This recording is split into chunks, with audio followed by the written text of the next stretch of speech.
is there had been no contact from Rangers, certainly not confirmed contact between Rangers and Kevin Muscat's camp, even though we understood that Muscat was emerging as a person of, considerable interest to them and someone they wanted to speak to. Things moved, I think, while we were on the show last night, to be perfectly honest, and there have been talks over these last 24 hours. Now, there's various time zones involved in all of this. Kevin Muscat, obviously, Shanghai, I think, turns midnight in Shanghai, around about 5 o'clock UK time. So exactly how, where, when, he does have representatives that can speak on his behalf, obviously, that are a lot closer to home. But we believe there have been discussions.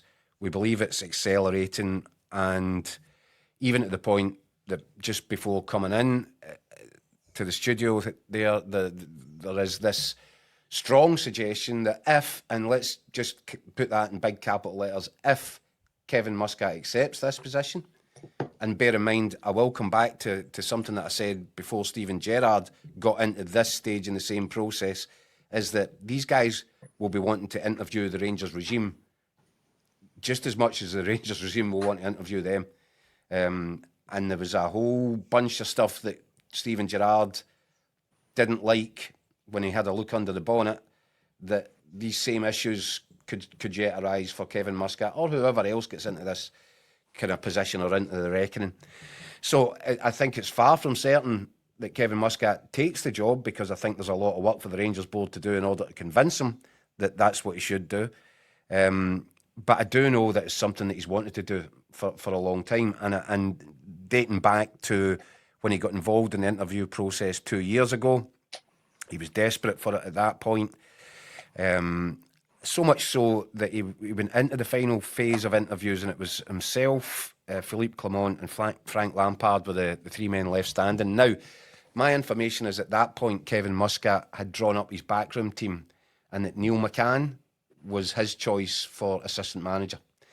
And so that is relevant now, because in the event that Kevin Muscat says yes, and that's an if he says yes, then there is a temporary fix or a temporary solution to fix an issue, which is that Rangers have got a game against Dundee United in a couple of days from now, if nobody's paying any attention. And they're in a position that the under-19 boss, Stevie Smith, is currently taking training. So there's a convenient fix there, isn't there? If Neil McCann was to agree, as I think he would do, to go in with Muscat as his assistant manager, as was the plan 2 years ago, then he's in an ideal position to hold the fort for however long it takes, a few weeks, whatever it takes. Could be as long as until November the 22nd for Muscat, because he's kind of tied into this battle at the top end of the Chinese Super League. He could win it before then and be free to move after the title was sorted out. He could lose it before then, I guess.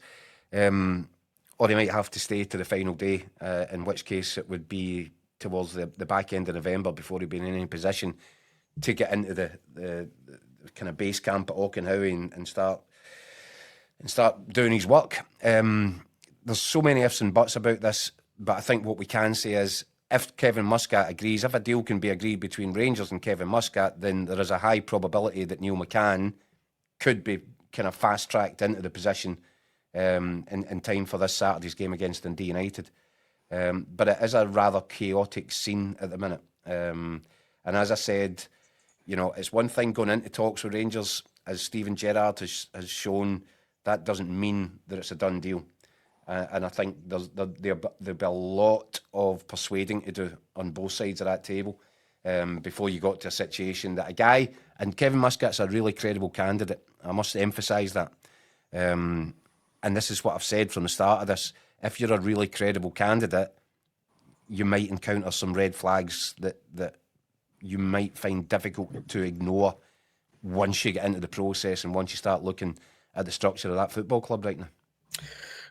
And the individuals who make it up. Yep. We've got tons of comments coming in already.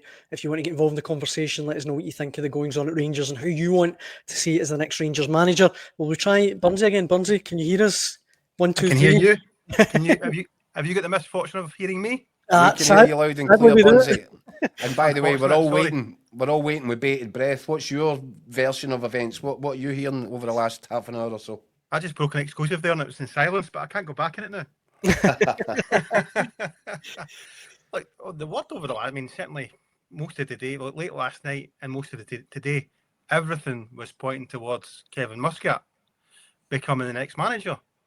Well, sorry, certainly there was the preferred candidate to come to become the next manager. I mean, I've spoke to other representatives and candidates within the process, and they've all been told that the process is ongoing and no decision has been made. But as a board in that position, you're going to keep plates spinning until you've got the person you want, whether it's your first choice, second choice, third choice, fourth or fifth choice. So, I mean, there are other candidates who, as far as they're aware, are still in the process. So I think Rangers are going to keep rolling this out for as long as they can. I think the issue for the Rangers board is that they now are not really sure who they want. I mean, they've got people who think probably who fit who they want in terms of a coach and part of a system and how they want to play. But with this appointment now comes into play what the Rangers fans want.